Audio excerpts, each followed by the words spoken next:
Minister for Energy from China, Mr. Lin Shanqing. One is direct electrification, and we've actually discovered... I've heard some good news there. It is technically feasible. Thank you. Okay. It'll work. I'd like you to talk about your top 3 challenges. North Macedonia has only 2-something million people, citizens, and from this point of view, if we want to say something specifically, I think that it's most important to say that all of us, we know how we can replace, I can say, dirty technologies for producing electricity, because all of us, we know about existing technologies. Those technologies are well known, and of course depend on the natural resources in our country. It's sun. That means it's very convenient for installing the photovoltaics, also wind. From the point of view of the hydropower plants, we use almost main part of the hydro potential in the big hydropower plants and also in the small hydropower plants, creating or designing and also implementing in the real projects more than 100 small hydropower plants and a few big hydropower plants. But we have a lot of space in photovoltaics and in the wind energy. But the main question is not about technology. This is well known. And fortunately, in the last period and last years, the price of this equipment become cheaper and cheaper, what is good information in this moment. But the main question is not technology, not technical skills. The main question is how we can implement this without big effect to the price of electricity for the final customer. This is the main question. And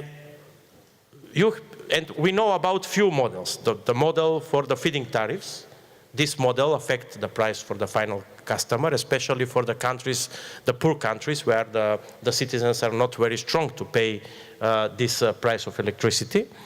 The second one is that will be subsidized directly by the budget, what is again some kind of subsidies or incentive for investors, because you will find a lot of investors in the world if they can be sure that their projects are feasible and they can return their money. This is main question in this process.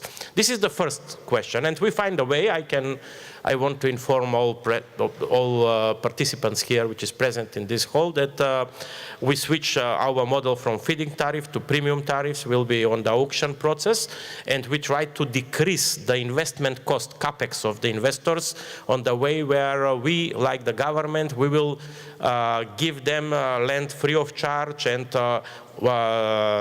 organize for all investors all administrative procedures in the country free of charge. On this way we can decrease their capex, and also we will put this on the auction procedure. That means that will be transparent tendering procedure where the criteria in the tendering procedure will be the premium which they are asking over the market price. That means that any investor can sell his electricity on the market, because market is liquid now in our region, and over this price they will obtain the premium, and premium will be the criteria for the tendering procedure. We issue the tendering procedure for first 62 megawatts installed capacity, which is small, but take into consideration that we are also a small country, means a lot, because until now we have only 18 megawatts installed capacity in photovoltaics, and the potential is up to 300 megawatts. This is the plan,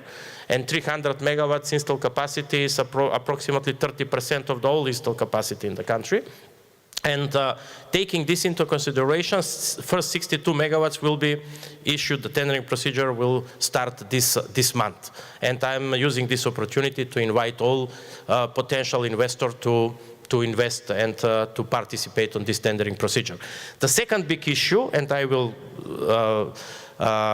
finish my discussion for half minutes, let's say. The second big issue is stability of the system. Because how you are increasing the installed capacity in renewable energy with today possibility for forecast, weather forecast is predictable, but unfortunately it's not controllable. You can predict, but you are not able to control. And from this point of view, you need to think about stability of the system. Because in the Balkan region, we have a lot of small countries. In this case, we need the second approach. The second approach is to have a regional approach for balancing mechanism for keep the system stable. This is very important. And in this direction, we think a lot in this moment, and we are communicate a lot in the region, how to organize the common electricity market, where we will have the common stock exchange for electricity to avoid all problems which we have with the stability if we are thinking alone like small country, all of us. For this point of view, we are discussing for make the mergence of the markets between North Macedonia and Bulgaria in the first stage, after that Greece, and I hope also Serbia in future, and Montenegro. And I think that this is crucially important, because without taking care about the stability of the system and the secondary regulation of the consequences of the renewable energy, I think that their development is not possible. This is also very important. And of course, we have to think about the strong infrastructure for transfer electricity to the final customer.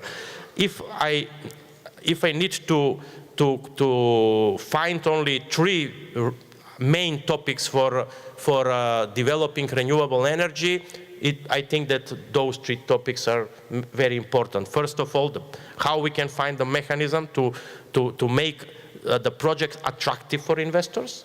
The second one is for the small countries especially, how we can keep stability of the system. And third, investment in infrastructure for connecting, because you know, sometimes the windmills are on the top of the mountain, they have to be connected to the grid, and this is sometimes significant expensive in comparison with investment.